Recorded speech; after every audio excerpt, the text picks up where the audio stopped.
जय हिंद साथियों, physical education world में आपका स्वागत है। दोस्तों, वीडियो क्लिक कर लिया है तो वीडियो में अंत तक बने रहें।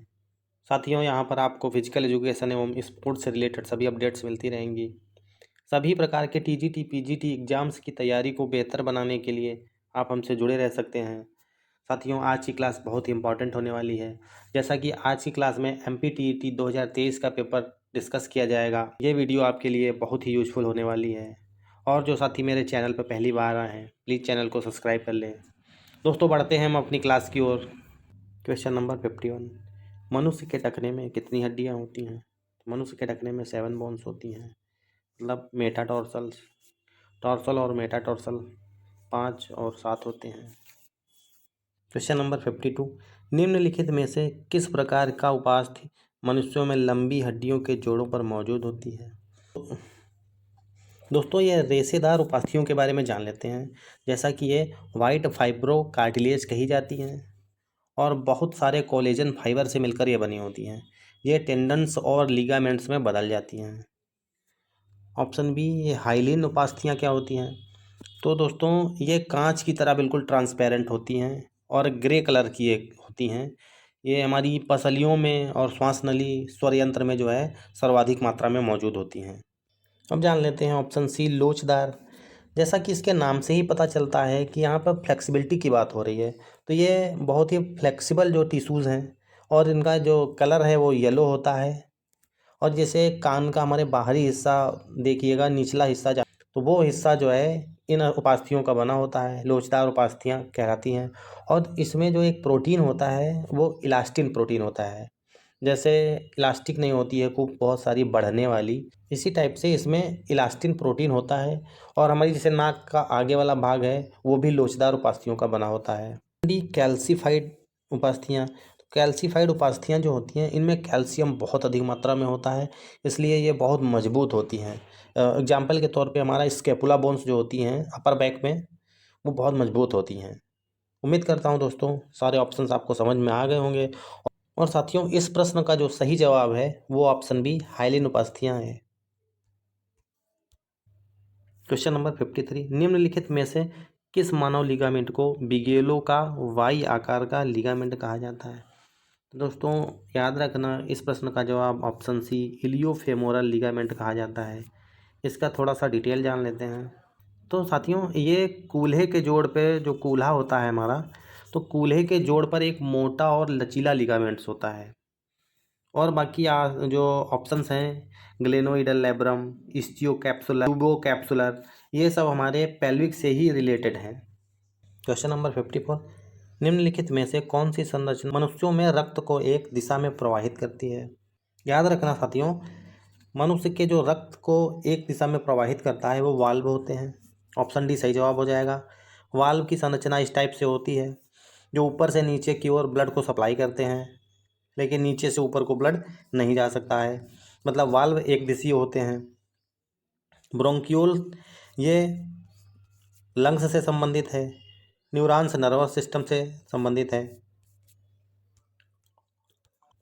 क्वेश्चन नंबर 55, निम्नलिखित में से कौन सा मानव कंकाल का अवशेषी हड्डी भाग है? तो अवशेषी हड्डी वाला जो भाग है मनुष्य में वो बैकबोन में पाया जाता है। और हमारी बैकबोन जो है उसमें 5 भाग होते हैं। तो 5 भाग कौन कौन से हैं?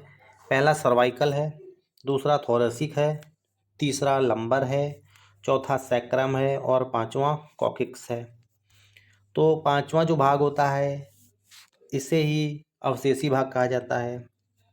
और इनकी संख्याएं इसमें 7 होते हैं सर्वाइकल, थोरेसिक 12 होती हैं, लंबर में 5 होते हैं, सैक्रम में 5 बोन्स होते हैं और कॉकिक्स में 4 बोन्स होते हैं। और ये टोटल मिला के 33 बोन्स हो जाती हैं।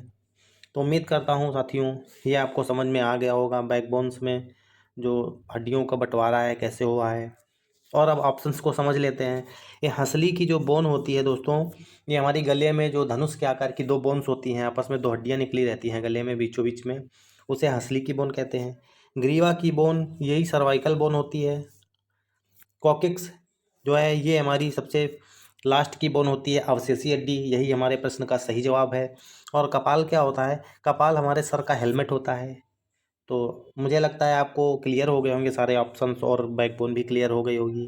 अगले प्रश्न पे चलते हैं। क्वेश्चन नंबर 56, निम्नलिखित में से कौन सा नैदानिक संकेत अग्रबाहु के इस्कीमिया का संकेत देता है? याद रखिएगा दोस्तों, इस प्रश्न का सही जवाब ऑप्शन डी वॉल्कमैन का संकुचन हो जाएगा। क्वेश्चन नंबर 57, बायोमैकेनिक्स में मदद करता है। तो बायोमैकेनिक्स खिलाड़ियों की चोट का इलाज भी करता है, एथलीटों के प्रदर्शन में सुधार भी करता है, और एथलीट और जमीन की सतह के बीच घर्षण भी बढ़ाता है। तो ऑप्शन डी हमारा सही जवाब हो जाएगा। क्वेश्चन नंबर 58, अपहरण एवं अपहरण किस अक्ष पर होता है?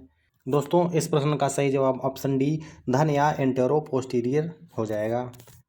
क्वेश्चन नंबर 59, लचीलापन और विस्तार है। तो दोस्तों याद रखना, इस प्रश्न का सही जवाब ऑप्शन बी ललाट अक्ष के बारे में धन तल में गति होता है। क्वेश्चन नंबर 59, लचीलापन और विस्तार है। तो साथियों याद रखना, इस प्रश्न का सही जवाब बी होगा ललाट अक्ष के बारे में धनुतल में गति। कहने का मतलब ये है कि हमारा जो फ्रंटल होता है यानी माथा जो होता है उसको ऊपर की साइड में देखिए तो स्टार्टिंग से जो एंड तक होता है, मतलब एक साइड से दूसरे साइड तक धनुष के आकृति में गोल होते हुए बनता है। तो बस इसी की बात हो रही है यहाँ पर। क्वेश्चन नंबर 60, बायोमैकेनिक्स एक शाखा है। तो बायोमैकेनिक्स फिजिक्स की एक शाखा है, ऑप्शन डी सही जवाब हो जाएगा। क्वेश्चन नंबर 61, एथलीट खेल उपकरण और व्यायाम वातावरण के बीच बातचीत सहित मानव आंदोलन के अध्ययन को संदर्भित करता है। इस प्रश्न का सही जवाब ऑप्शन सी हो जाएगा, बायोमैकेनिक्स। क्वेश्चन नंबर 62, खेल गतिविधियों में किस प्रकार का लीवर सबसे प्रभावी है? दोस्तों लीवर का मतलब यहाँ पर उत्तोलक है, और उत्तोलक दोस्तों वो चीज़ होती है जो हमारे पूरे बॉडी का बैलेंस बनाती है, मतलब सेंटर ऑफ ग्रेविटी, एक ऐसा पॉइंट जहाँ पर पूरे बॉडी का भार काम करता है, या कोई भी ऐसी चीज़ है जिसका पूरा भार काम करता है, वो चीज़ उत्तोलक कहलाती है। तो हमारी बॉडी में सबसे ज़्यादा उत्तोलक थर्ड टाइप के हैं, तो ऑप्शन ये सही हो जाएगा। क्वेश्चन नंबर 63, बाँह को ऊपर उठाने में कौन सी मांसपेशी शामिल है?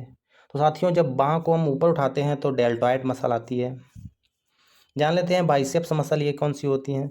जब हम अपनी एल्बो को ऊपर को उठाते हैं तो हमारे जो अग्रबाहु है जिसको ह्यूमरस बोलते हैं, तो वहाँ पर एक मोटा मांस जैसा निकलता है, तो वो बाइसेप्स कही जाती हैं, जिसमें दो मसल्स होते हैं। ट्राइसेप्स दोस्तों जब हम अपने एल्बो को फैलाते हैं नीचे की साइड में, तो बाइसेप्स के बिल्कुल पीछे की ओर में जो मांस जैसा निकलता है वो हमारी ट्राइसेप्स होती हैं। इसमें 3 जो है मांसपेशियाँ होती हैं। क्वाड्रिसेप्स दोस्तों ये हमारी जांघ में होती हैं, जांघ में आगे की साइड में, और ये 4 मांसपेशियों का एक समूह है। क्वेश्चन नंबर 64, निम्नलिखित में से कौन सा द्विअक्षी जोड़ का उदाहरण है? काज और धुरी। दोस्तों ऑप्शन सी इसका सही हो जाएगा, दोनों ही द्विअक्षी जोड़ के उदाहरण हैं। क्वेश्चन नंबर 65, सेल्डन के अनुसार एंडोमार्फ शरीर का एक प्रकार है। तो साथियों सेल्डन ने 3 प्रकार के व्यक्तियों के बारे में बताया। एक बताया एंडो, दूसरा एक्टो, और तीसरा मेजो।